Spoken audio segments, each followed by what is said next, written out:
नमः श्रीयतिराजाय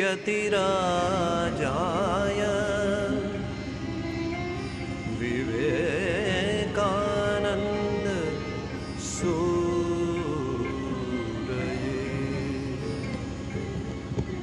सच्चिद सुख स्वरूपाय स्वामिने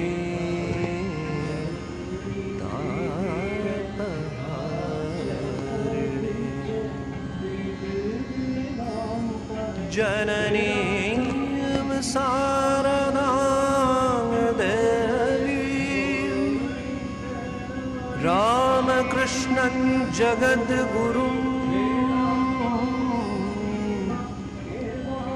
पादपद्मे तयो श्रुत्वा प्रणमामि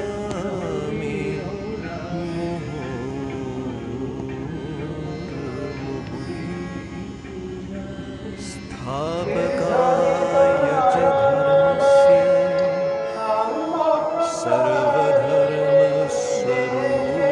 सर्वधर्मस्वरूपिणे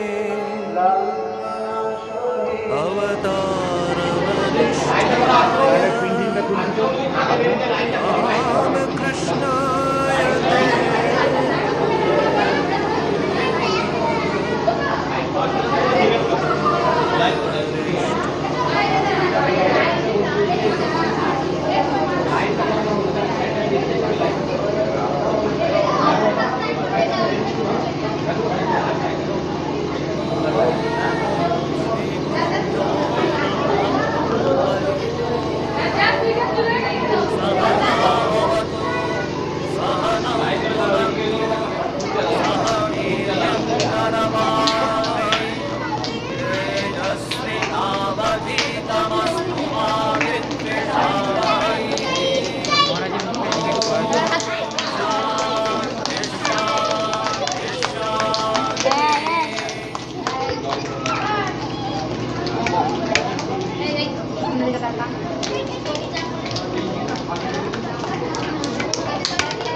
ডাক্তারকে বলো মহারাজকে এদিকে একটু সরাতে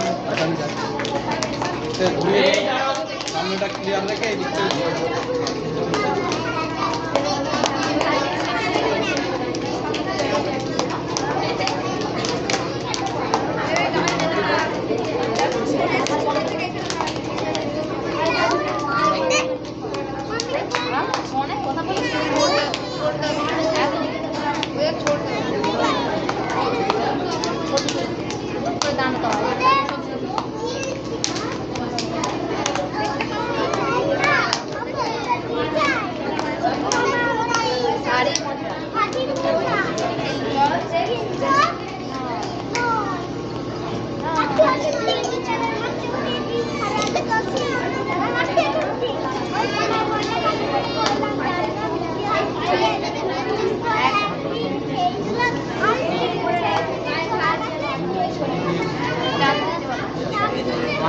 মালাটা ধরে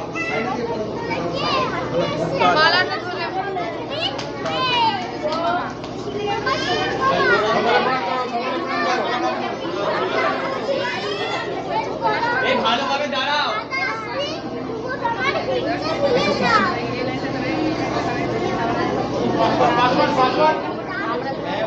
ভালোভাবে দাঁড়াও দাঁড়াও লাইন সোজা করে ভালোভাবে দাঁড়াও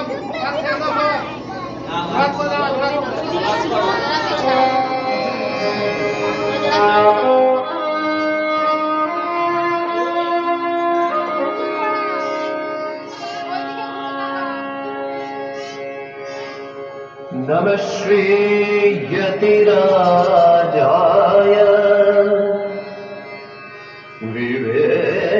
विवेकानंद सूरये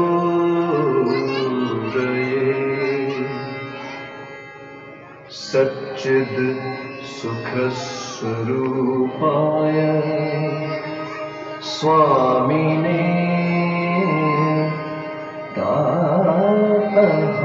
तापहारिणे जननीं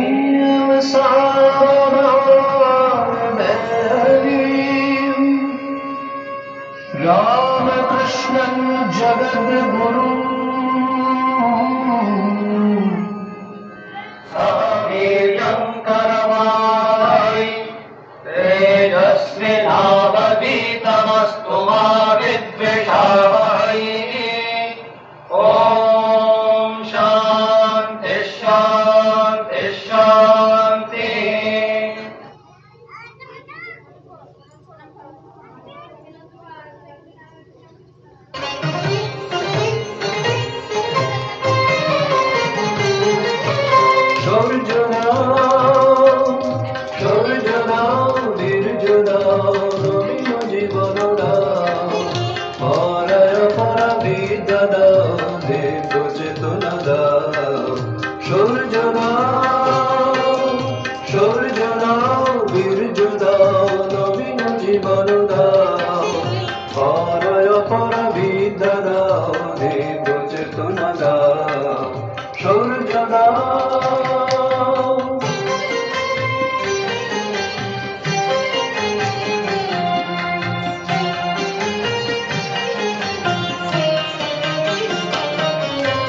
কর্মে শক্তি দাও হৃদয়ে ভক্তি দাও কর্মে শক্তি দাও হৃদয়ে ভক্তি দাও নির্মল শুভ বুদ্ধি দাও নির্মল শুভ বুদ্ধি দাও জ্ঞান গরিমা দাও নির্মল শুভ বুদ্ধি দাও জ্ঞান গরিমা দাও কর্মে শক্তি দাও হৃদয়ে ভক্তি দাও নির্মল শুভ বুদ্ধি দাও জ্ঞান গরিমা দাও সূর্য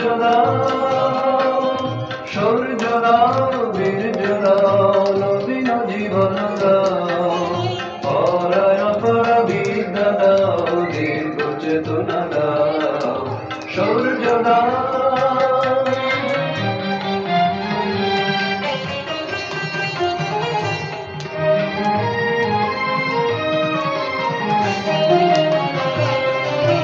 ত্যাগেতে মতি দাও সেবাতে প্রীতি দাও ত্যাগেতে মতি দাও সেবাতে প্রীতি দাও স্বার্থ দ্বন্দ্ব ভেদ বুদ্ধি চিরতরে মুছে দাও ত্যাগেতে মতি দাও সেবাতে প্রীতি দাও স্বার্থ দ্বন্দ্ব ভেদ বুদ্ধি চিরতরে মুছে দাও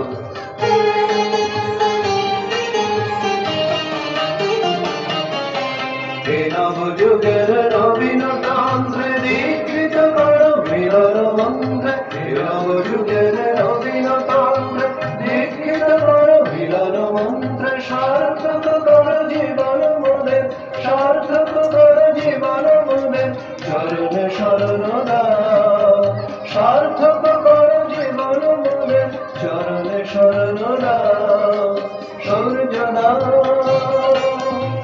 সে মানুষ সত্যিকারে আমরা হতে পারিনি। তাই সেই ভাবনাকে আমরা সামনে রেখে মহারাজ শঙ্করানন্দজি মহারাজের ভাবনা যে বাচ্চারা প্রতিপক্ষে মানুষ হোক, তারা শিষ্টাচার শিখুক, তারা মানুষকে সম্মান করতে শিখুক, তারা তার বাবা মাকে সম্মান করতে শিখুক। যখন তারা বড় হবে, বাবা মা যখন আমাদের প্রকৃতির নিয়মে তাদের বয়স হবে, যেন সেই সন্তান বাবা মাকে তাদের কাজ ছাড়া না করে, তাদেরকে যেন বৃদ্ধাশ্রমে না পাঠায়। এই সকল ভাবনা নিয়েই আমাদের এই রামকৃষ্ণ শিশু বিদ্যাপীঠের লক্ষ্য যে বাচ্চারা সম্পূর্ণ আশ্রমিক পরিবেশে এবং শিষ্টাচার মেনে তারা মানুষ হবে। এবং আমরা আগামী বছর ক্লাস 2 অর্থাৎ স্ট্যান্ডার্ড 2, স্ট্যান্ডার্ড 3 এবং স্ট্যান্ডার্ড 4 চালু করব, এই আমাদের ভাবনা আছে। একদিকে যেমন এই স্কুলের ভাবনা যে বাচ্চারা তারা লেখাপড়া শিখবে, শিষ্টাচার শিখবে, তার সাথে আরো যে আনুষঙ্গিক বাচ্চাদের শেখার প্রয়োজন, আমরা একই সাথে একই ভাবনায় আমরা রেখেছি ছবি আঁকা এবং যোগ ব্যায়াম, তার সাথে আমরা গান এবং তবলা শিক্ষা, আমরা এই 4টা আইটেম লিখেছি। এবং আমাদের যে ভাবনা আছে সেই ভাবনাটাই ক্লাস 3 এবং ক্লাস 4 থেকে আমরা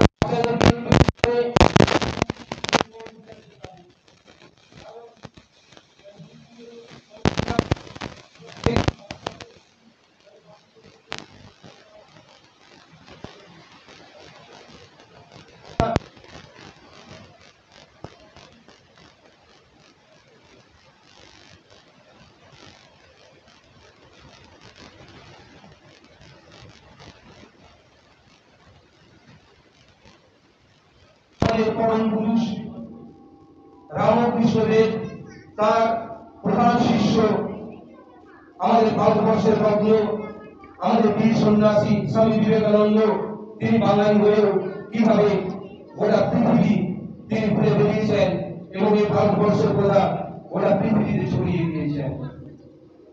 এই সকল ভাবনা থেকে আমাদের এই আজকের যে স্বামী বিবেকানন্দের যে জন্মদিন সেই জন্মদিন পালন এবং এই জন্মদিন উপলক্ষে আমরা আমাদের যেমন রামাত্মানন্দ মহারাজের যে আশ্রম পরিচালিত বর্তমানে যিনি আছেন শঙ্করানন্দ মহারাজ ওনার প্রচেষ্টায় যে রামকৃষ্ণ শিশু বিদ্যাপীঠ সেই বিদ্যাপীঠে আমাদের অধ্যক্ষ মহারাজ শঙ্করানন্দ মহারাজ আমাদের মধ্যে উপস্থিত আছেন অসীমানন্দ মহারাজ এবং আমাদের মধ্যে উপস্থিত আছেন আমাদের এই দরিদ্রকুল্লা রামকৃষ্ণ আশ্রমে যিনি প্রতি রবিবার হোমিওপ্যাথি চিকিৎসা পরিষেবা দিচ্ছেন আমাদের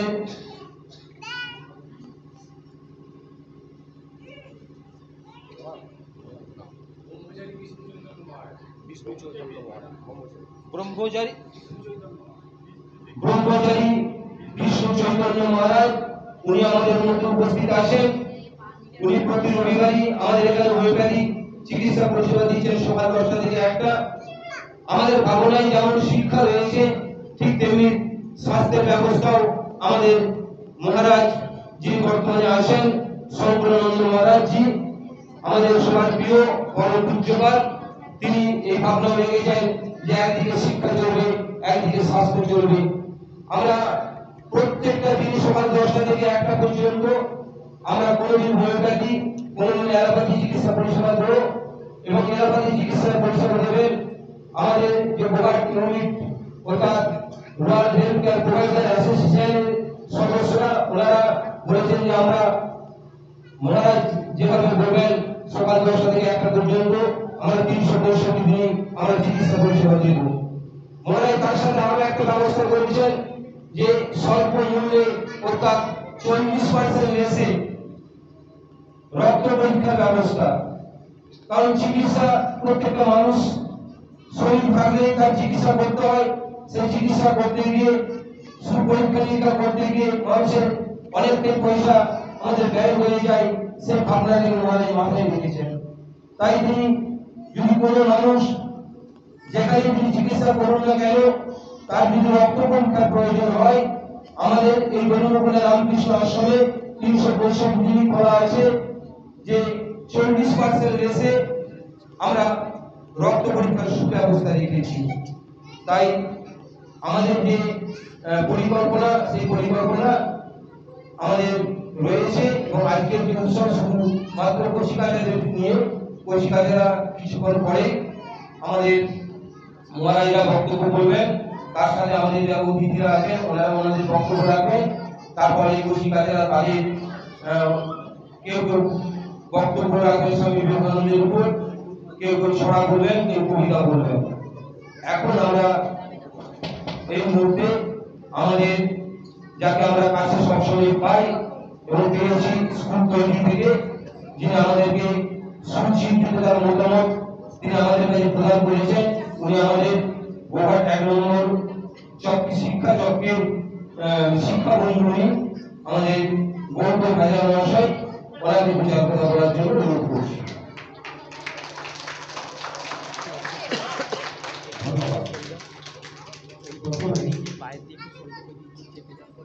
রামকৃষ্ণ মহাসাগরা স্বামী বিবেকানন্দের প্রতি শ্রদ্ধা নমস্কার এবং উপস্থিত এই আশ্রমিক যারা আছেন তাদের শ্রদ্ধা ভক্তি এবং যারা এখানে বয়োজ্যেষ্ঠ আছেন তাদের সকলকে শ্রদ্ধা নমস্কার এবং কচি কাঁচা যারা আছে তাদের আমার স্নেহ ও ভালোবাসা দিয়ে সামান্য কিছু কথা আমি বলবো, বেশিক্ষণ বলবো না। মহান ব্যক্তিত্ব স্বামী বিবেকানন্দ তিনি আমাদের শুধু বাংলা না, সারা ভারতবর্ষের গর্ব। তার জন্মদিন আজ 162তম। উনি 1863 খ্রিস্টাব্দের জানুয়ারি মাসে এই ঠিক আজকের দিনে উনি জন্মগ্রহণ করেছিলেন। তার জীবনী আমি নিয়ে কিছু ব্যাখ্যা করব না। তিনি একজন মহান ব্যক্তিত্ব, সব ধর্ম সমন্বয়ের কথা বলেছেন। অনাথ, দরিদ্র, পিছিয়ে পড়া, অবহেলিত সমাজের সেই সমস্ত মানুষের ভালোবাসার কথা এবং তাদের পাশে দাঁড়ানোর কথা বলেছেন। আমাদের বিদ্যালয় এই আশ্রমে যারা আশ্রমিক আছেন তাদের সাথে সাথে সুরজিৎ পান এবং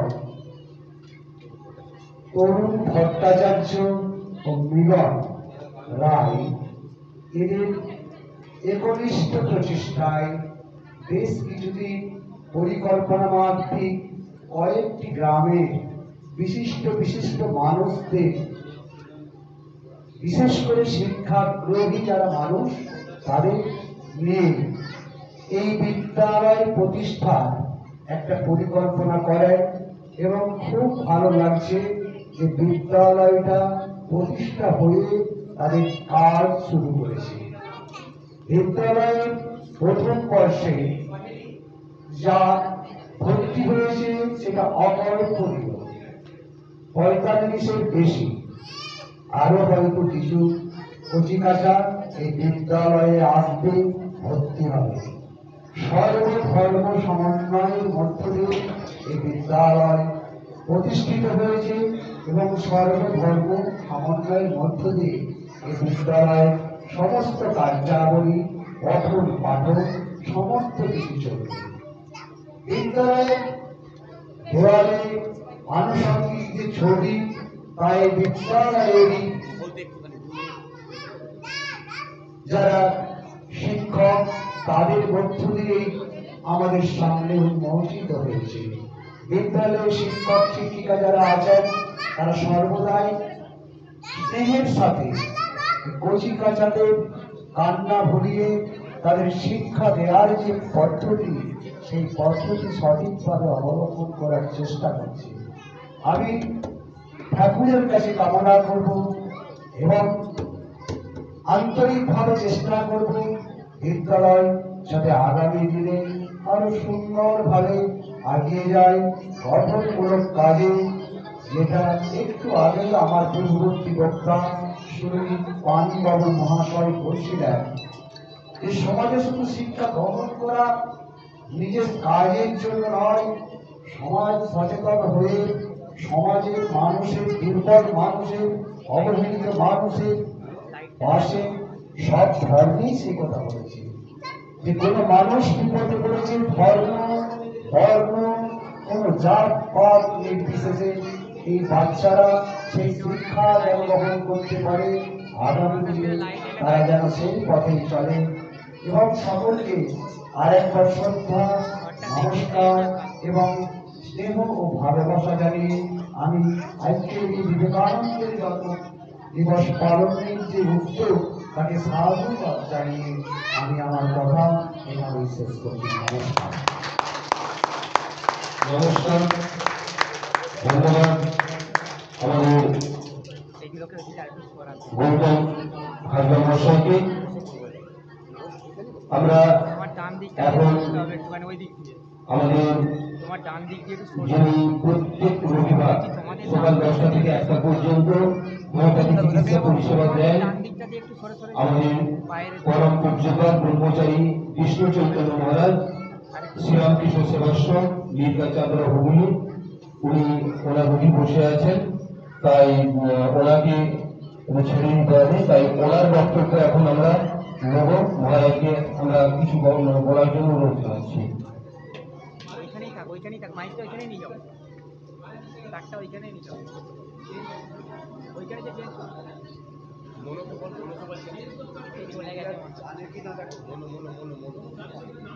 এখানে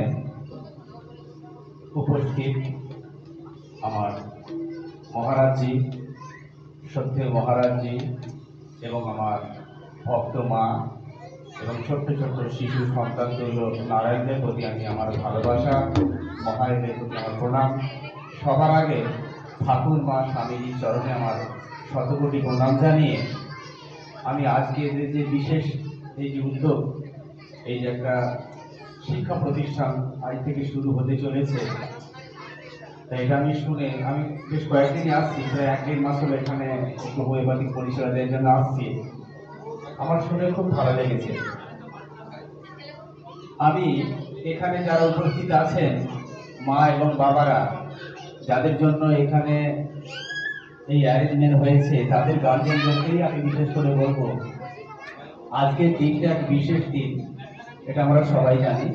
শুধু আমরা সবাই নয়, আজকে সারা বিশ্বের মানুষ এটা জানে। আজকে হচ্ছে 12 জানুয়ারি। তোমরা একটু চুপ করো, একটু আসতে, একটু আসতে। আজ হচ্ছে 12 জানুয়ারি 2025 সাল। এটা একটা যেমন দিন এরকম প্রত্যেকদিন আসছে যাচ্ছে, কিন্তু আজকে এটা বিশেষ দিন। সত্যি কথা বলতে, আমি যেদিন থেকে রামকৃষ্ণ মা সারদা এবং স্বামীজির ভাবাদর্শে এসেছি, বেলুমঠে দীক্ষা নিয়ে, তারপরে সন্ধ্যা ব্রহ্মচর্য সংস্কার নিয়েছি, তাদের প্রতি আমার একটা আলাদা অদ্ভুত শ্রদ্ধা রয়েছে। আমি সেই শ্রদ্ধার কথা বলে একটা কথা বেশি করে আমি বলবো না, যে স্বামী বিবেকানন্দ পৃথিবীতে ছিলেন মাত্র 38 বছর 5 মাস 24 দিন। হ্যাঁ, যাই হোক, 38 বছর 5 মাস 39 দিন পৃথিবীতে উনি ছিলেন। তা এইটুকু বয়সে উনি যুবক, পৃথিবী ছেড়ে চলে গেলেন। আজকে দেখুন, সারা ওয়ার্ল্ড, সারা বিশ্বের তাবড় যদি আমরা সোজা কথায় চলতি কথায় বলি, প্রধানমন্ত্রী, রাষ্ট্রনেতা, যত বড় বড় মানুষ তার চরণে মাথা নত করেছে। কেন জানেন? বিবেকানন্দ কি দিয়ে গেলেন বিশ্ব ধর্ম সম্মেলনে? এবার দেখুন, যখন উনি বিশ্বজয় করছেন 1893, তখন তার বয়স কত জানেন? 27-28 বছর। একটা 27-28 বছরের ছেলে, তখন দেখুন 27-28 বছরের ছেলে একদিকে যেমন সত্য, আরেকটা সত্য হচ্ছে উনি যাচ্ছেন কোথা থেকে? উনি যাচ্ছেন ভারতবর্ষ থেকে। কোথায় যাচ্ছেন? যাচ্ছেন উনি ইংরেজদের কাছে, যাচ্ছেন আমেরিকা। তারা ইংরেজ, আর তারাই আমাদেরকে তখন শাসন করছেন। আমাদের স্বাধীনতা লাভ করি আমরা 1947 সাল 15 আগস্ট, সেটা আমরা সবাই জানি। আর স্বামী যাচ্ছেন 1893, তখন ওরা শাসন করছে আমাদেরকে। তো সেই যারা শাসন করছে তাদের দেশকে উনি যাচ্ছেন স্বামীজি, যে উনি এমন কিছু কথা বললেন। তখন এডুকেটেড মানুষ, আমেরিকা ইংল্যান্ডের মানুষ এখন এডুকেটেড, শিক্ষিত মানুষ তারা। এই মানুষটার চরণে মাথা গুটিয়ে দিলেন সকলেই। কেন জানেন? স্বামীজি একদিন বলছেন যে আমি স্বামী বিবেকানন্দ হয়েছি কার জন্য জানিস? দুটি জিনিসের জন্য স্বামী বিবেকানন্দ হয়েছে। এক, যেটি মেন আমাদের হিন্দু সনাতন ধর্মে, আমরা অনেকেই যেটা জানিনি, আমাদের প্রধান ধর্মগ্রন্থের কি নাম বলুন তো?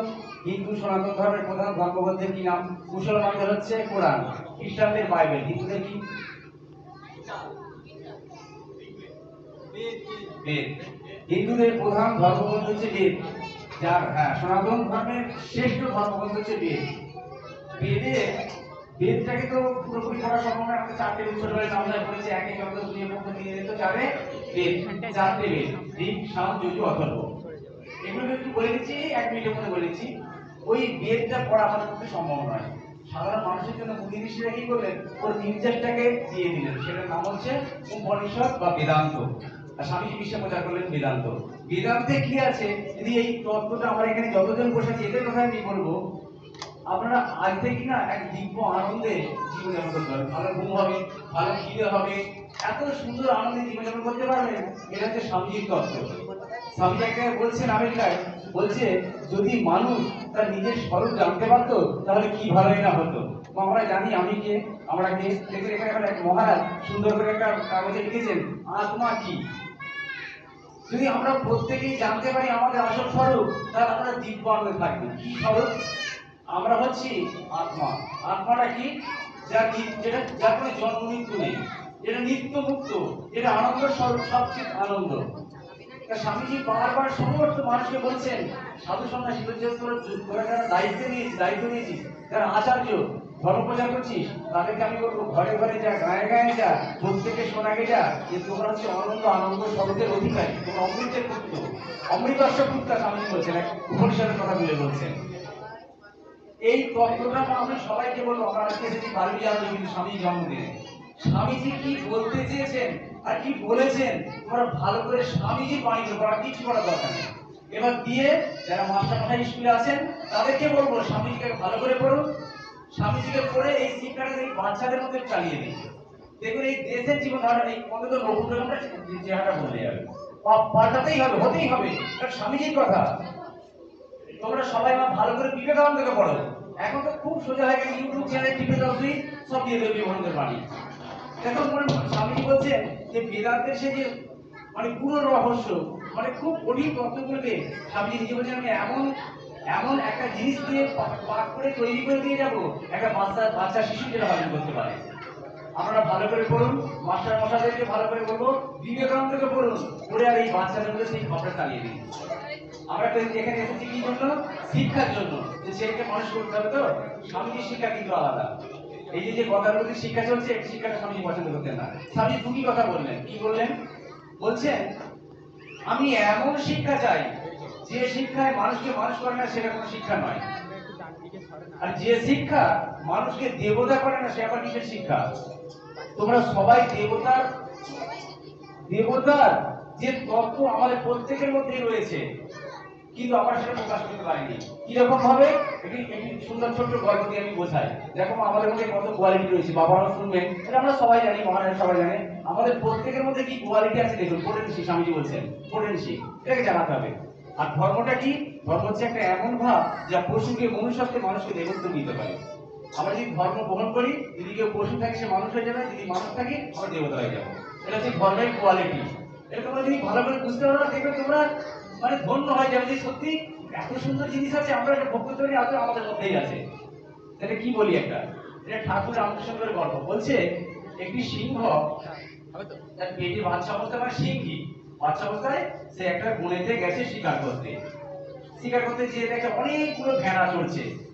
সেই ভেড়ার পালে অ্যাটাক করেছে একটা ভেড়াকে ধরবো বলে। আর যখনই সেই সিংহীটা ভেড়া ধরতে গেছে, তখন তার বাচ্চাটা প্রসব হয়ে গেছে। আর যখন বাচ্চাটা প্রসব হয়ে গেছে, সেই সিংহীটি মারা গেছে। সেই বাচ্চা শিশু সিংহটা কি করবে? সে ভেড়ার পাল্লাই থাকবে, যেহেতু চারটে পা, তার দেখবে না কিছু করে হাঁটতে পারে।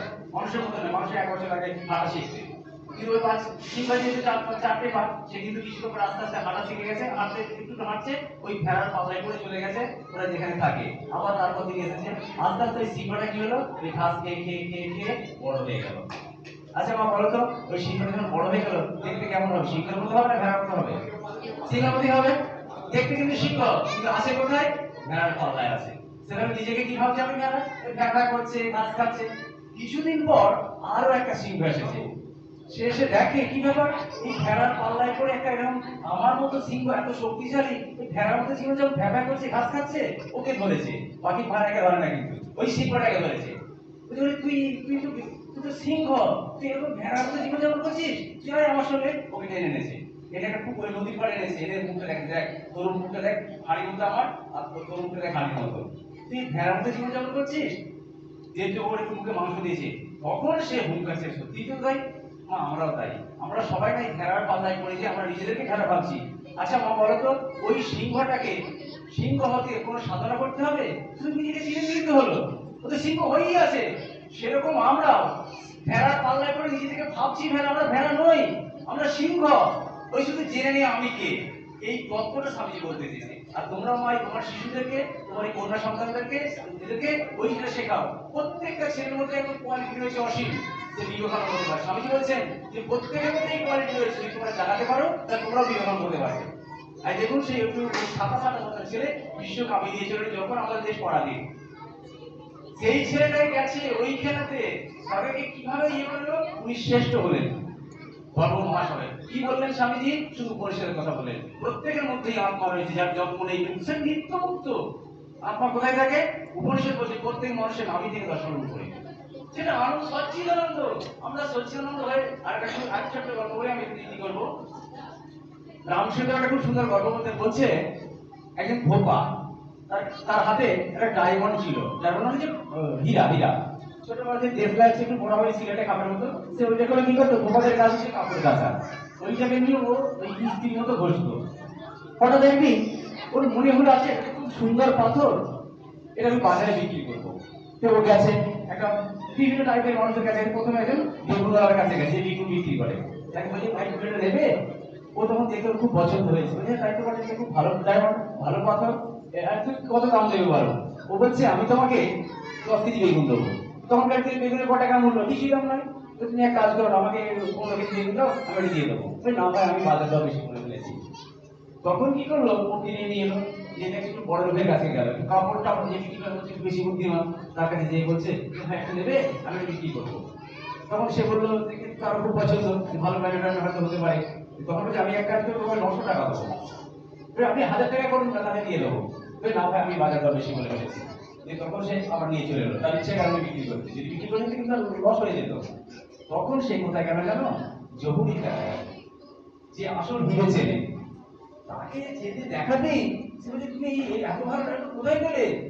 ওই এটা জানি কোথায় ছিল, বাবা শাশুড়ি শ্বশুর শাশুড়ি আমাদের ছিল, আমরা এই করি, মা এর দাম তো 1 কোটি টাকা, এটা তো হীরা। তখন এবার ভাবো ওই হীরাটা আমাদের প্রত্যেকের মধ্যে আছে, সেই আত্মা। আমরা এখন তার মূল্য বুঝিনি, আমরা বেগুন এই কাপড়ের কাছে যাচ্ছি। এটা আমার তোমরা সবাই ভালো করে তথ্যটা বুঝলো, তোমাদের জীবন ধারণে পাল্টে যাবে। আর স্বামীজি এটাই বলতে চেয়েছে, প্রত্যেকের মধ্যে সেই পটেনশিয়াল মতো রয়েছে। তোমার সেটাকে জাগানোর চেষ্টা করে, কিভাবে জাগাবে? এই যে মহারাজদের কাছে শুনলে, উপনিষদের কথা শুনলে, ভালো তত্ত্ব শুনলে, শুনে আমরা জানাতে হবে আমাদের তত্ত্বকে।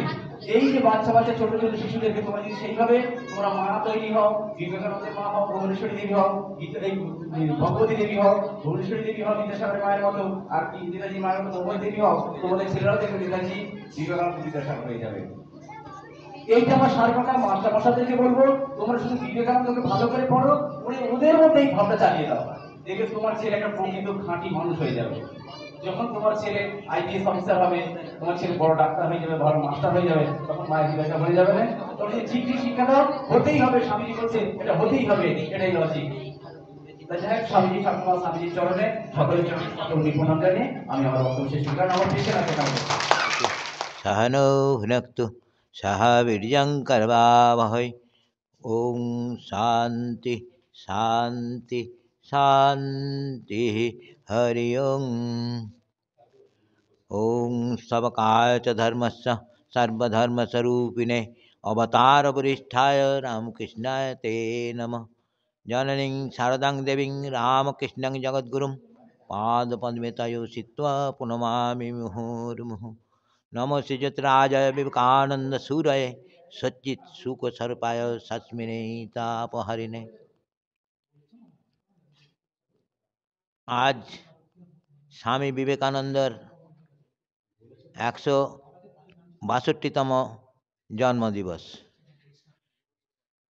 সেই উপলক্ষে আমরা আমাদের শিশু বিদ্যাপীঠে স্বামীজির সম্বন্ধে একটু আলোচনা করা হলো এবং আমরা এই স্কুল আরম্ভ করেছি এই 25 সালে জানুয়ারি মাস থেকেই, আর 2 তারিখ থেকেই আরম্ভ করেছি। এইখানে আমাদের উপর ভরসা রেখে মায়েরা তাদের ছেলেদের এখানে দিয়েছে, তবেই আমরা স্কুলটা খুলতে পেরেছি। কারণ আমরা এত শর্ট টাইমের মধ্যে এইটা চালু করতে পারলুম, তাতে আমি খুব গর্বিত। আর আমি জানাচ্ছি যে এখনও যারা ভর্তি হতে চাও তারা যেন এসে এখানে ভর্তি হতে পারো, তার ব্যবস্থা করা আছে এবং আমাদের শিক্ষক এবং শিক্ষিকারা যথেষ্ট সাহায্য করছে। হ্যাঁ, তাদের কোনো ত্রুটি নেই। আর কি বলবো,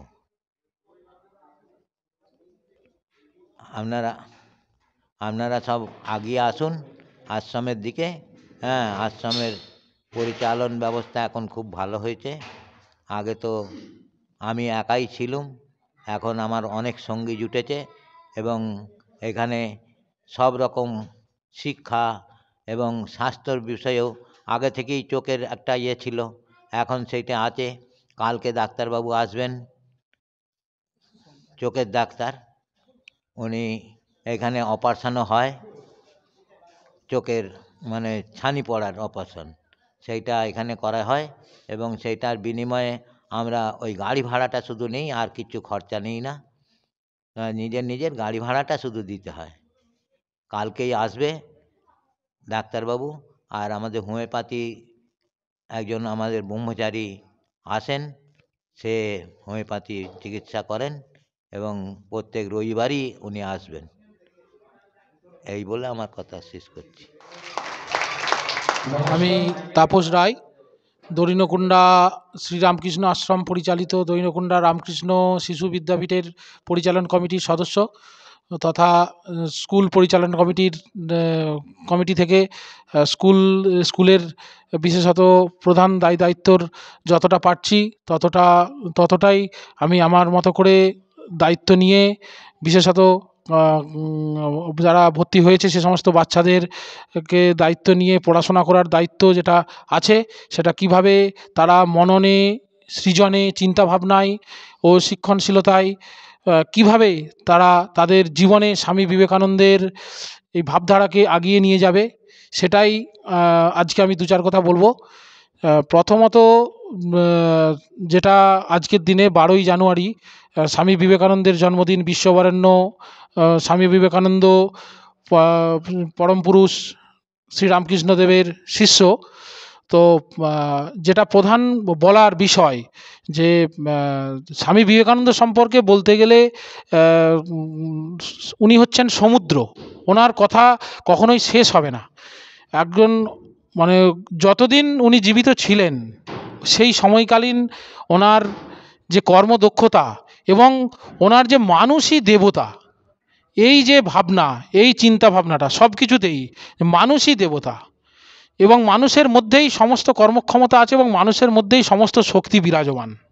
আমরা আজকে ব্রহ্মচারী মহারাজের একটা বক্তব্য শুনছিলাম প্রথমেই, যে সিংহরূপী চিন্তা ভাবনাটাকে জাগরিত করার জন্য প্রত্যেক মানুষকেই চিন্তা ভাবনাটা জাগরিত যাতে করা যায়, সেই চিন্তা ভাবনা প্রত্যেক মানুষের মধ্যেই আছে, কিন্তু সেই সুপ্ত ভাবনাটাকে জাগরিত করে তুলতে হবে। তার জন্য যেটা প্রথম প্রয়োজন, ছোট ছোট বাচ্চাদের বিশেষত প্রথম থেকেই শিশু বিদ্যাপীঠ করার প্রধান উদ্দেশ্যই হলো জীবনের প্রথম থেকেই যদি সেই শিষ্টাচার, সামাজিকতা, মানবিকতা, বিবেক বোধ যদি জাগ্রত করতে হয়, তাহলে অবশ্যই কিন্তু এই প্রথম থেকেই ঠাকুরমা স্বামীজির ভাবাদর্শে অনুপ্রাণিত হয়ে আমরা উন্নততর ভারত তৈরির ক্ষেত্রে একটা দিশা দেখাতে পারবো। মানব সম্পদ উন্নয়ন তৈরির ক্ষেত্রে এই ঠাকুরবা স্বামীজির ভাবাদর্শ তথা স্বামী বিবেকানন্দের যে সমস্ত বাণী এবং স্বামী বিবেকানন্দের আদর্শ যদি আমরা মেনে চলি, অবশ্যই আশা করব যে অভিভাবকদের মধ্য দিয়ে আমরা প্রতিদিনই প্রেয়ারেতে অভিভাবকদেরকে থাকার জন্য রিকোয়েস্ট করি, যতই হোক ওনারা থাকেন, কারণ ওই অভিভাবকরা যদি প্রতিদিন তাদের সন্তান সন্ততিকে ওই কালচারের মধ্যে যদি নিয়োজিত করে রাখতে পারে, অবশ্যই কিন্তু ওই ছাত্রটি বা ওই ছাত্রীটি আমাদের স্কুলে যারা বা আমাদের বিদ্যালয়ে যারা ভর্তি হয়েছে, অবশ্যই আশা করব পরবর্তী জায়গায় একটা শুধুমাত্র জীবিকা নির্ভর একটি মেশিন নয়, নিজে অবশ্যই তার মনুষ্যত্ব মানবিকতাটাকে তার মধ্য দিয়ে জাগ্রত হবে। বিবেকবোধ, দিন দুঃখী আর্তজনের সেবা করা এবং কিভাবে পরোপকার করা যায় এবং কিভাবে একজন মানে শিষ্টাচারের মধ্য দিয়ে তাদের মধ্যে সৃজনশীলতায় কিভাবে এই স্বামী বিবেকানন্দের চিন্তাধারাকে তথা ঠাকুরমা স্বামীজির চিন্তাধারাকে জাগরিত করা যায়, সেই চিন্তাভাবনাই কিন্তু আমাদের এখানে শিক্ষক মহাশয়রা কিন্তু সেইভাবেই তাদের সেই স্বামী বিবেকানন্দের দেখানো সেই পথ সংস্কৃতের কথাই আছে, মহাজন যেন গতস্ব পন্থা, মহাপুরুষরাই যে পথে যায় সে পথই সঠিক পথ। অতএব সেই মহাপুরুষের বাণী অনুযায়ী, সেই মহাপুরুষের পথপ্রদর্শক হিসাবে স্বামী বিবেকানন্দের পথকে অনুসরণ করে আমরা এগিয়ে চলছি এবং সমস্ত যেটা আমি প্রথম থেকেই বলে আসছি যে বিদ্যালয় সবসময় ছাত্র ছাড়া চলে না, ছাত্ররাই হচ্ছে বিদ্যালয়ের সম্পদ। তাই যারা বিশেষত অভিভাবিকারা যারা এখানে প্রথমেই আমাদেরকে তাদের সন্তান সন্ততিদেরকে পড়ানোর সুযোগ করে দিয়েছেন, আমি তাদেরকেই প্রথমে আগে ধন্যবাদ জানাবো। তার কারণ ওনারা ভর্তি করেছেন তাদের সন্তান সন্ততিকে এই বিশ্বাসটা রেখে যে আমরা ঠাকুরমা স্বামীজির ভাবাদর্শে অনুপ্রাণিত করব আমাদের ছেলেমেয়েদের, এবং সেই ঠাকুরমা স্বামীজির ভাবাদর্শে অনুপ্রাণিত হয়ে ওই সন্তান সন্ততিরা মানব সম্পদ উন্নয়নে এক উন্নততর ভারত তৈরি করতে সাহায্য করবে। এই জায়গায় দাঁড়িয়ে আমরা এখনও পর্যন্ত ইনফ্রাস্ট্রাকচার যতটা অফিসিয়াল দরকার হয় হয়তো তৈরি করে উঠতে পারিনি, কিন্তু আমরা চেষ্টা করছি যত তাড়াতাড়ি সম্ভব জানুয়ারি মাসের মধ্যেই সমস্ত ইনফ্রাস্ট্রাকচার তৈরি করে নেব। তো আমাদের অলরেডি স্কুল চালু হয়ে গেছে, কেজি 1, কেজি 2 এবং স্ট্যান্ডার্ড 1-এর ক্লাস চলছে। তো আমরা এখনও যেহেতু এবছর প্রথম বছর, তো আমরা জানুয়ারি মাস ধরেই ভর্তির প্রক্রিয়া এখনও আমাদের চলবে। তো জানুয়ারি মাস ধরেই যে সমস্ত অভিভাবকেরা এখনও ভর্তি করতে চাই, আমি অবশ্যই তাদেরকে অনুরোধ করব, অবশ্যই তাদের নিজস্ব চিন্তাভাবনার মধ্য দিয়ে আমাদের উপর বিশ্বাস রেখে তারা যেন অবশ্যই তাদের এখনও যদি মনে করেন যে স্কুলে ভর্তি করতে চাইছি, অবশ্যই আমাদের স্কুল সময় 9:45 থেকে 1:10 দুপুর 1:10-এর মধ্যে আমাদের স্কুল চলাকালীন সময়ে শিক্ষক মহাশয়দের সাথে যোগাযোগ করতে পারেন, স্কুল অফিসে যোগাযোগ করে ভর্তি করতে পারেন। নিশ্চিন্তে এটুকু বিশ্বাস আপনার রাখতে হবে যে আমরা অন্তত শিষ্টাচারের মধ্য দিয়ে, সামাজিকতার মধ্য দিয়ে, মানবিকতার মধ্য দিয়ে, সৃজনে মননে চিন্তায় আমরা এই ঠাকুরমা স্বামীজির ভাবাদর্শের মধ্য দিয়ে আমাদের সন্তান সন্ততিকে ঠিক স্বামী বিবেকানন্দের ভাবধারায় জাগরিত করে এক উন্নততর ভারত তৈরি করতে সাহায্য করব। সেবাই জীবনের ব্রত হওয়া উচিত, তাই সঠিকভাবেই সেই সেবাই যাতে পরম ব্রত যাতে হয় ছাত্রছাত্রীদের কাছে, আমরা শিক্ষকদের কাছে অনুরোধ করেছি। বিশেষত মানুষের যে ভালোবাসা, অবশ্যই কচি কচি বাচ্চাদেরকে সেই ভালোবাসা দিয়ে ওনারা নিজেদের মতো করে তৈরি করবেন। এখানে কোনো ব্যক্তিগত সম্পর্কের মধ্য দিয়ে নয়, প্রত্যেকেই স্কুলের ভালো বুঝে, স্কুলের ভালোর জন্য তথা সন্তান সন্ততিদের ভালো চেয়ে তারা যে এই সুযোগটাকে কাজে লাগাবেন এবং এই স্কুল একদিন একটি বিশেষ জায়গায় পৌঁছাবে, এই আশা কিন্তু আমরা রাখতেই পারি। কারণ এই স্কুল যদি সঠিক পথে চলতে থাকে এটা কিন্তু একটা বৃহৎ মহিরুহ হয়ে উঠবে, এটুকু কিন্তু আমার আশা। সঠিকভাবে পরিচালন কমিটির প্রধান, বিশেষত পড়াশোনার ক্ষেত্রে বা স্কুলের দায়িত্বর ক্ষেত্রে মুখ্য দায়িত্বভার পেয়ে আমি নিজেকে গর্বিত, এবং আমি অবশ্যই চেষ্টা করি আমাদের শিক্ষক শিক্ষিকাদের সাথে নিয়ত প্রতিদিন যোগাযোগ রেখে যাতে ওনাদেরকে বিভিন্নভাবে ওনাদের কাছ থেকেও সাজেশান নিই, এবং আমার যদি কোনো কিছু বলার থাকে, এবং আমি অভিভাবকদেরকেও বলেছি যে ওনাদের যদি কোনো সমস্যা থাকে আপনারা অফিসে নির্দিষ্ট সময়ে এসে আপনারা সমস্যার কথা জানাবেন। আমরা অতি দ্রুততার সাহায্যে আমি চেষ্টা করব যে কিভাবে সেই সমস্যার সমাধান করা যায়। তো এই মুহূর্তে আমারই খুব পরিচিত রাজেশ মণ্ডল,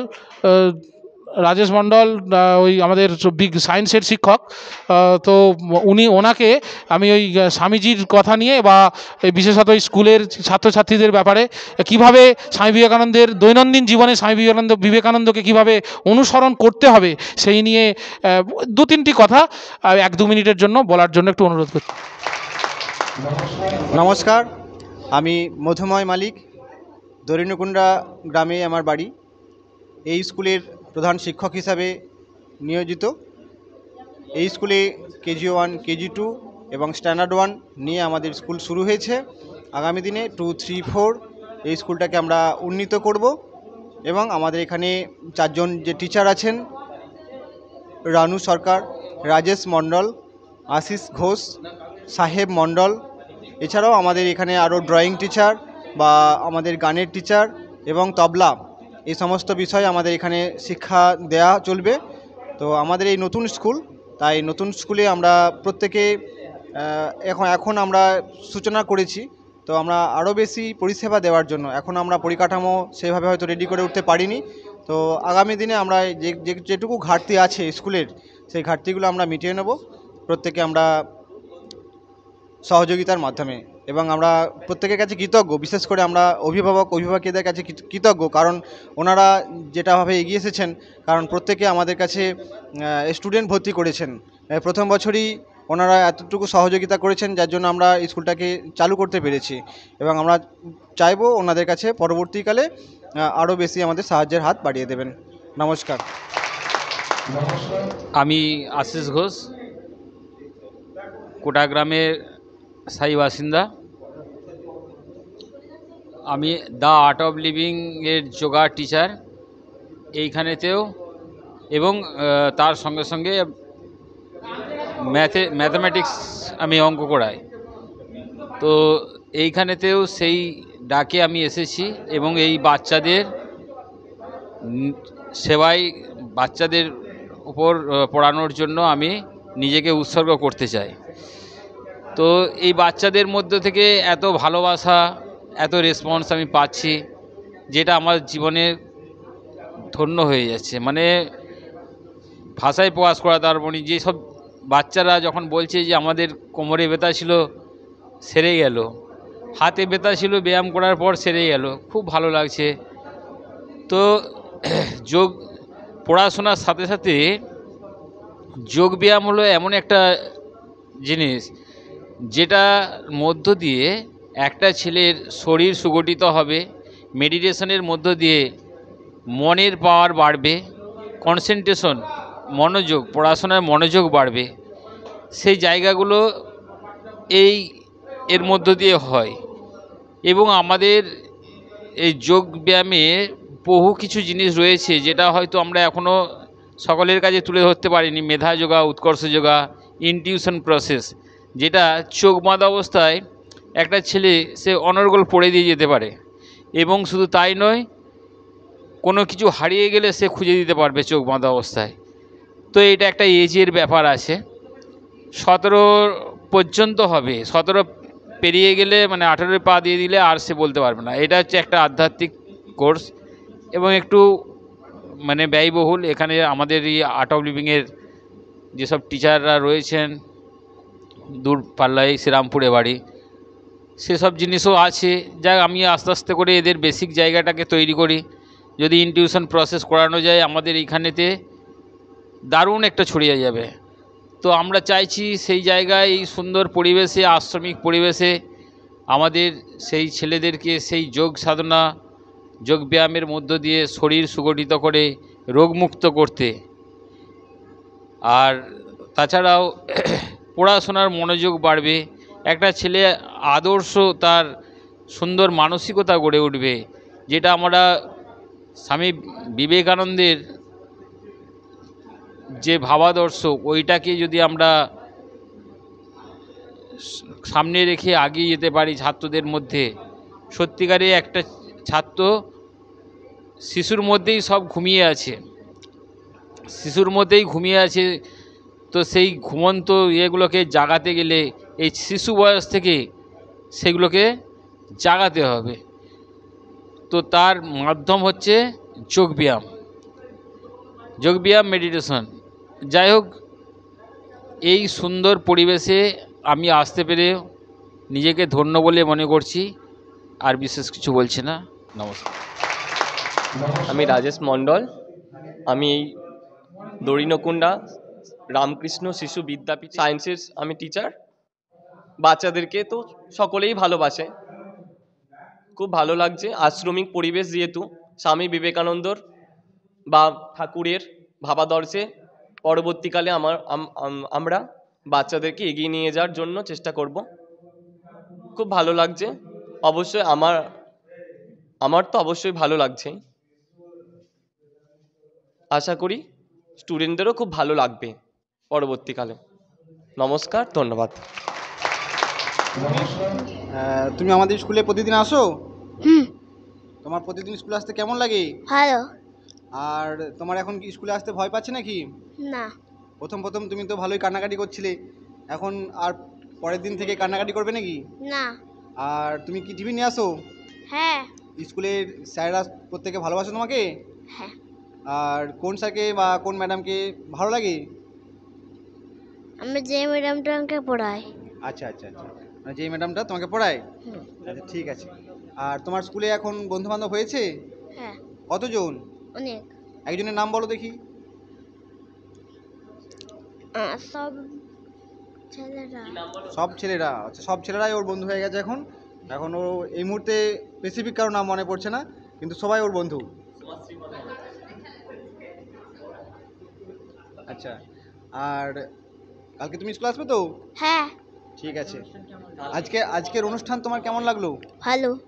আর তুমি আজকে অনুষ্ঠানে কি আবৃত্তি করলে? অনেক কিছু। অনেক কিছু? আচ্ছা ঠিক আছে। পান। সমাজশ্রী পান, তুমি কোন ক্লাসে পড়ো? আমাদের শ্রদ্ধেয় এবং পরম পূজ্যপাদ ব্রহ্মচারী বিষ্ণু চৈতন্য মহারাজজিকে আমরা ভাবতে পারিনি যে আজকের আমাদের যে অনুষ্ঠান, সেই অনুষ্ঠানে আমরা আরামবাগ টাইমসের যিনি অপারেটর, আমাদের অনেকেরই মানে অনেকেরই চেনা এবং আমাদের একেবারে প্রিয় দিদি কাকুলি চ্যাটার্জি মহাশয়া, উনি আমাদের মধ্যে এসেছেন। আমরা গর্বিত এবং এবং আমরা আনন্দিত। এখন আমরা একটু গানে যাব, তার আগে কারেন্ট একটু আমাদের যে লাইন ছিল না, কারেন্ট এসে গেছে, ওরা গ্যাসটা বন্ধ করে কারেন্ট দিতে হবে। কারণ মাঝে আমি বলে দিই যে আমাদের প্রথম গান করবেন আমাদের মাননীয় অপর্ণা ভট্টাচার্য মহাশয়া, ওনার সঙ্গে সংযোগ দেবেন তবলাই রণজিৎ চক্রবর্তী। বিরোধী রিমোতে বলছি।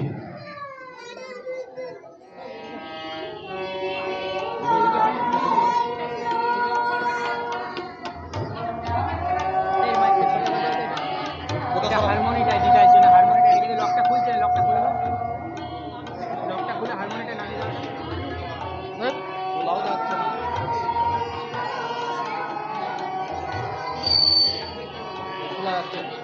হারমোনিটাই দেওয়ার জন্য আরেকটু নামিয়ে দাও, তাহলে হারমোনিটাই পেয়ে যাবে।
কাঁদবেন, নাম করে কাঁদতে হবে, এখন বলো, এখন চুপচাপ বলো।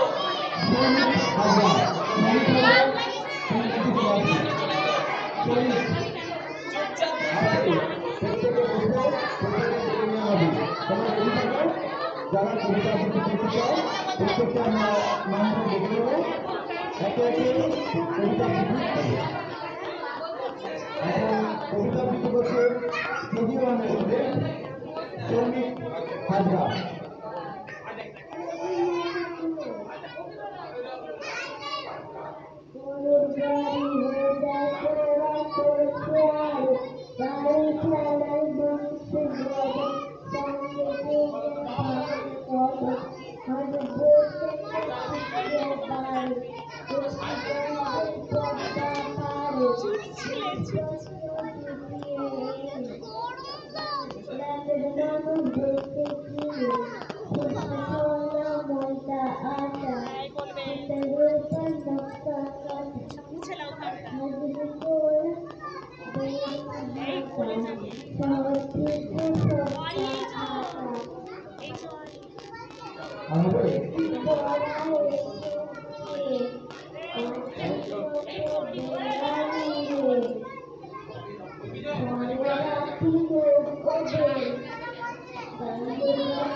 যারা যারা বসে আছে বহু চুপ করুন, নাহলে শোনা যাচ্ছে না, বাচ্চা বাচ্চা ছিল তো ওদের কথা শোনা যাচ্ছে না, একটু চুপ করে বলুন।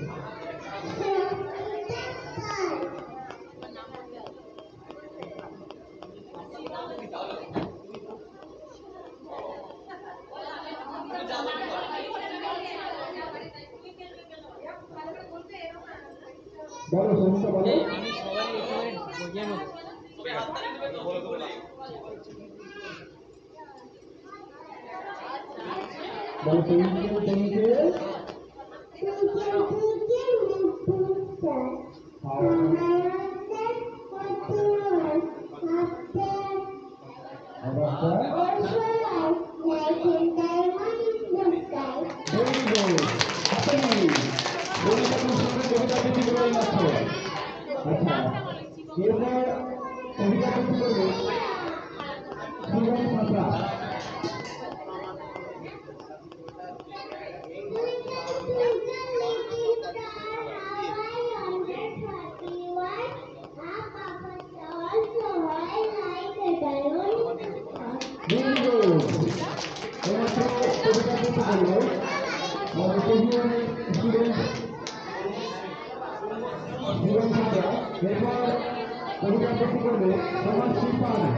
তাহলে কি হলো প্রবলেম?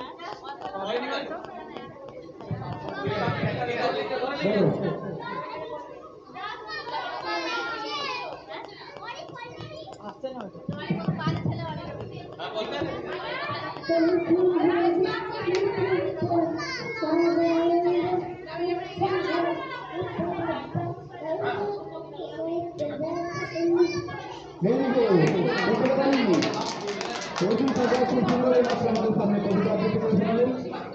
আচ্ছা, এরপর আমাদের সামনে কবিতা আবৃত্তি করবে শিবম রায়। বলো।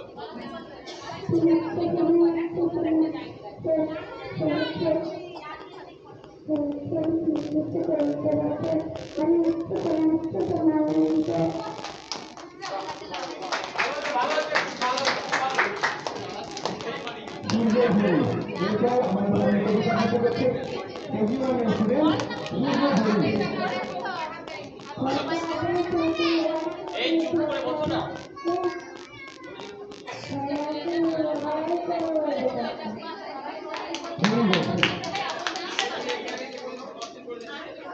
এই তুমি আর ভালো করে বলবে।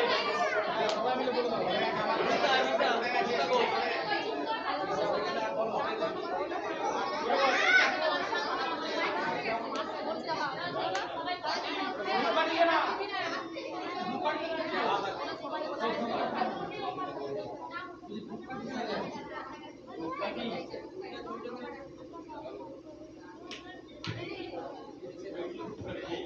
হ্যালো, হ্যালো, ঠিক আছে।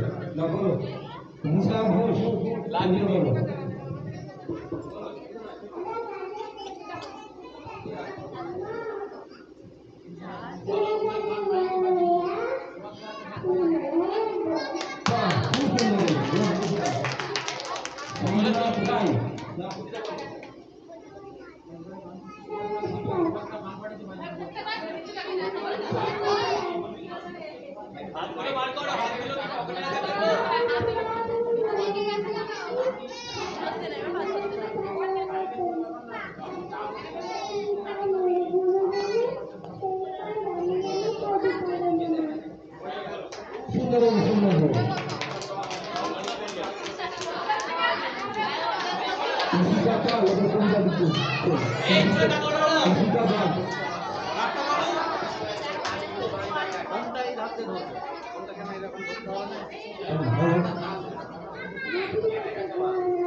ভেরি গুড, খুব সুন্দর কবিতা আবৃত্তি করলো আয়ান মুস্তাফা, কেজি ছাত্র। এরপর আমাদের সামনে কবিতা আবৃত্তি করবে কৃষ্ণ।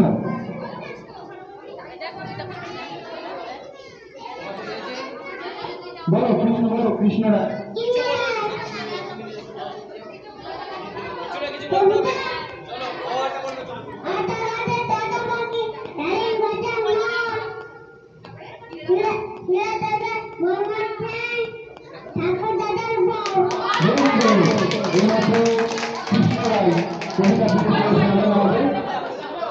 ক্লাস কেজি ওয়ানের স্টুডেন্ট,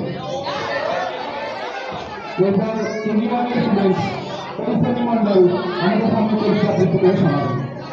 ঐশানী বলো।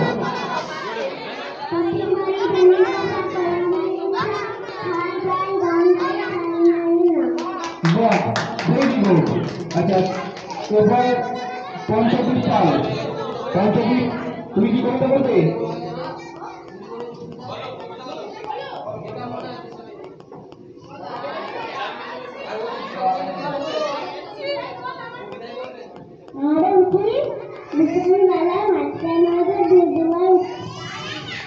ঠিক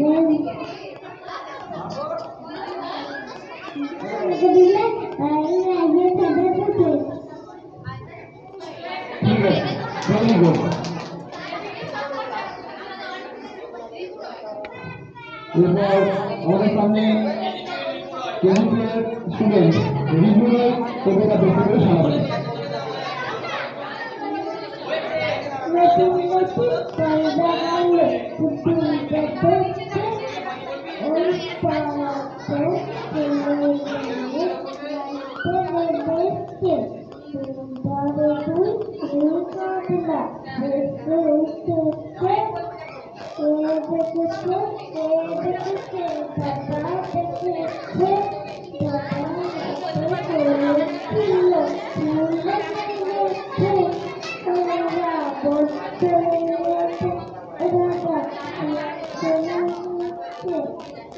বাহ, খুব সুন্দর। রিজুয়াল এইমাত্র আমাদের সামনে কবিতা বৃত্তি করে শোনালেন। এরপর আমাদের সামনে কবিতা বৃত্তি করে শোনাবেন রিজুয়ালের স্টুডেন্ট পবিত্র হাজরা।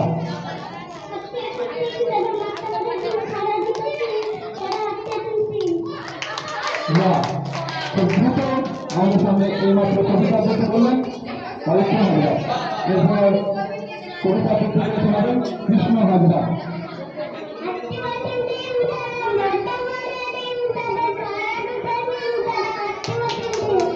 ভেরি গুড, খুব সুন্দর। এইমাত্র আমাদের সামনে কবিতা বৃত্তি করলেন। এরপরে কবিতা বৃত্তি করবেন দুর্জিৎ হাজরা।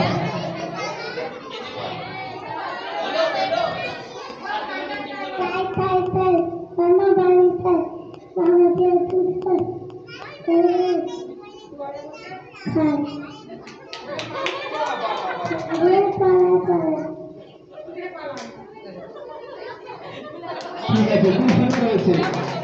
এবার আমরা তো মাইক্রোফোনের সামনে যেতেই পারতাম না, হয়তো কোনো সাহস করে আমাদের সামনে কবিতা বৃত্তি করে শোনাচ্ছে। এরপর আমাদের সামনে স্ট্যান্ডার্ড ওয়ানের স্টুডেন্ট জানবি ঘোষ কবিতা বৃত্তি করে শোনাবেন। আমি একটি কবিতা বলে শোনাবো। মেঘের কোলে রোদ এসেছে, বাদল গেছে ছুটি, আজ আমাদের ছুটি, ও ভাই আজ আমাদের ছুটি।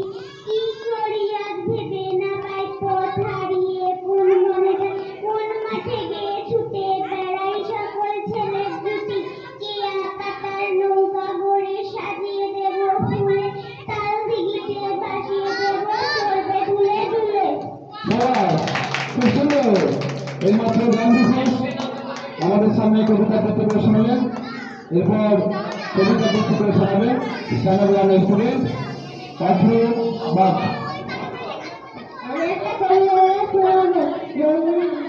মোজাদ্দের জনগণের সরকার এক ছিল, মোজাদ্দের সব রকমের ভালো, রাত্রিরে তেলে গেল, দিনে চাঁদে এলো, আকাশে তার সবুজ বড় গাছের পাতা নীল, দাওয়া জলে কাদা জলে মজে ছিল।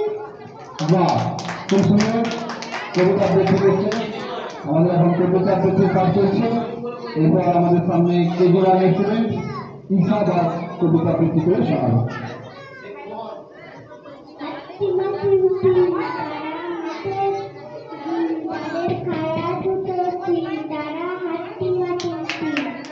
বাহ, ধন্যবাদ সবার। এরপর সিনহা রায় আমাদের সামনে কবিতা বৃত্তি করবে ক্লাস 10-1।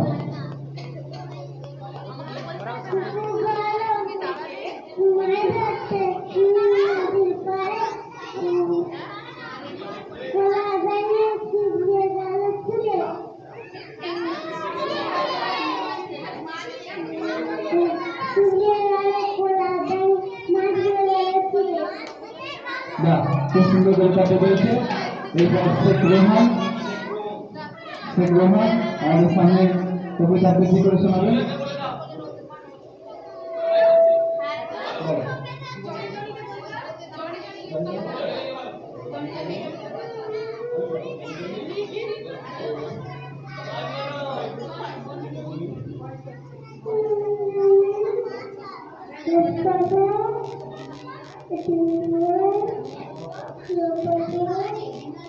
Thank you.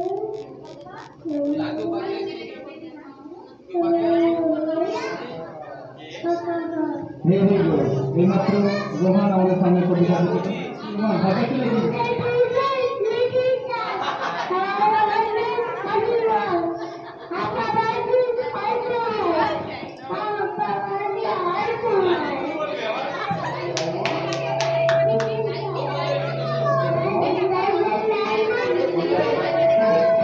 ঠিক আছে, ঠিক আছে। বাহ, এইমাত্র নিজে থেকে আপনার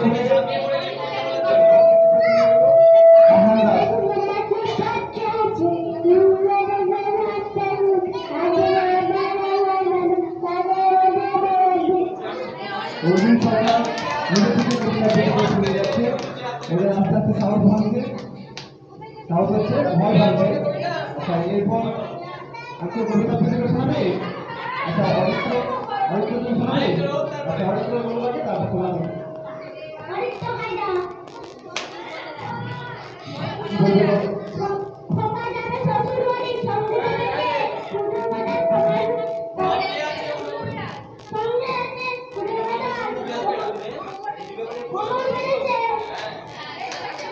ঠিক আছে, অনেকক্ষণ আমাদের সামনে এরপর আমরা বাণী শুনে নেব। আমাদের সামনে বাণী পাঠ করে শোনাবেন গান্ধী ঘোষ।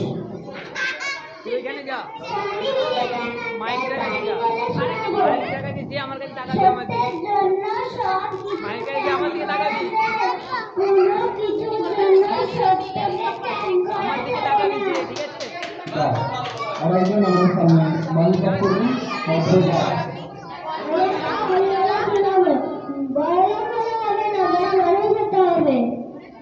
বাহ, খুব সুন্দর। আর বলতে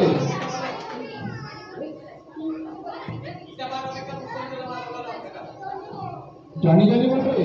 আচ্ছা, আমাদের সামনে অর্জুন বলছে আমি জনি জনি বলি। জনি জনি আপনার তোমার সামনে থেকে একটু বসে পড়ো। আমি একটু বসে যাই। আচ্ছা, তুমি আগে শোনো, অর্জুন কাকা একটা কবিতা বলে বলছে।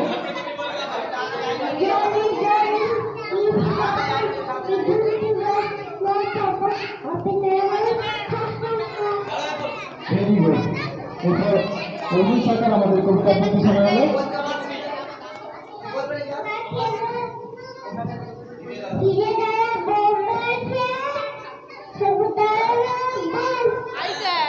Very good. আচ্ছা, এরপর সৌমিক হাজরা কিছু বলতে চাইছে, সেটা আমরা শুনে নেব। কি বলবে বলো।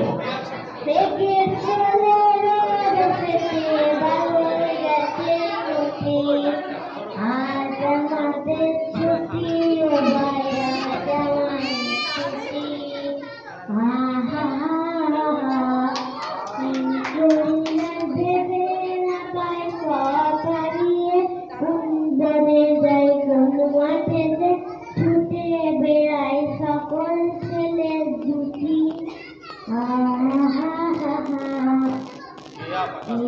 পাতার নৌকো করে কাটিয়ে দেবে ফুলে ভাবিয়ে দেবে দুলে দুলে ছেলের সঙ্গে দিয়ে জানাবো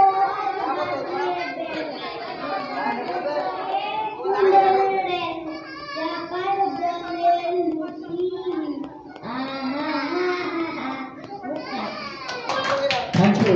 শুধু বুঝে নয়, ওই গানের গলাও ভালো। পরবর্তীকালে আমরা ওই কণ্ঠে গান শুনবো, সেই আশা রাখি। আচ্ছা, এরপর সৌমিতা পাল। সৌমিতা পাল কবিতা আবৃত্তি করে শোনাবে।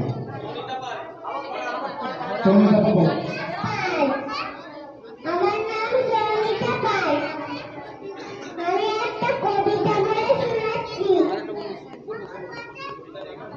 আকাশ থেকে মেঘ পড়েছে, সূর্য গেছে তাপে, কুকুর গেল জল আনতে পদ্মদ্বীপের ঘাটে। পদ্মদ্বীপের কালো জলে হরিকে যখন ফুল, হাঁটুর নিচে ঝুলছে কুকুর, বোঝা ভরা চুল। Very good. খুব সুন্দর মতো আমাদের সামনে কবিতা আবৃত্তি করলেন সৌমিতা পাল। এরপর আমাদের সামনে কবিতা প্রতিযোগিতা শোনাবেন কেজি ওয়ানের স্টুডেন্ট এনসানি মন্ডল।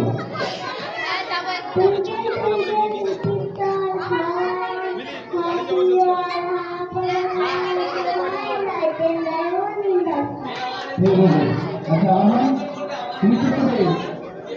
আমান, তুমি কবিতা বলবে? কোন কবিতা বলো? আচ্ছা ঠিক আছে।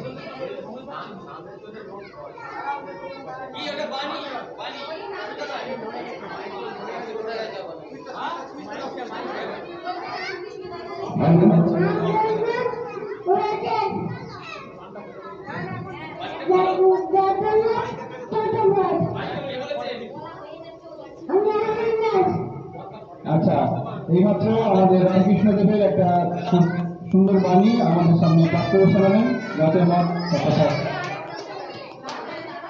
আচ্ছা,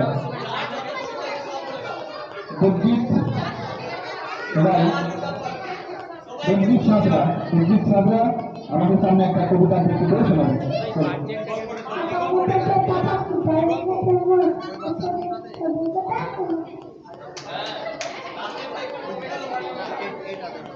আচ্ছা, এখন আমাদের সামনে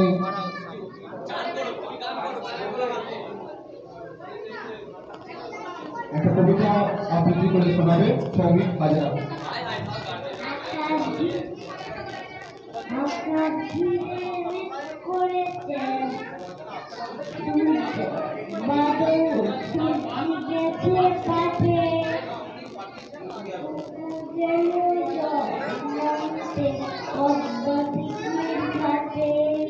পদ্মদিঘির কালো জলে হরেক রকম কুকুর হাঁটুর নিচে ঝুলছে কুকুর মোটা ভরা। আচ্ছা, অর্জুন আবার আগ্রহ এসেছে। ঠিক আছে, বলো।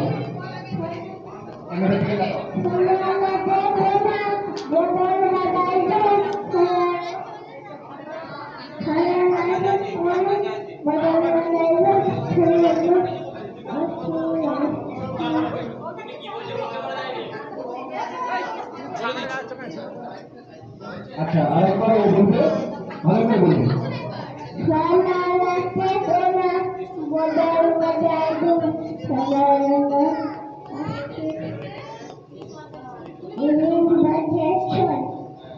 বাহ, খুব সুন্দর বলেছে। পঞ্চমী, তুমি কি বলবে? আচ্ছা ঠিক আছে, বলো।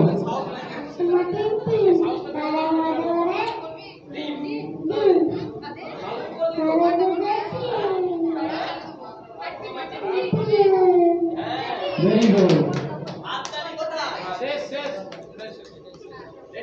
আচ্ছা, এরপর আমাদের সবার শেষে কবিতা প্রতিযোগিতা শোনাবেন সোমনাথ রায়।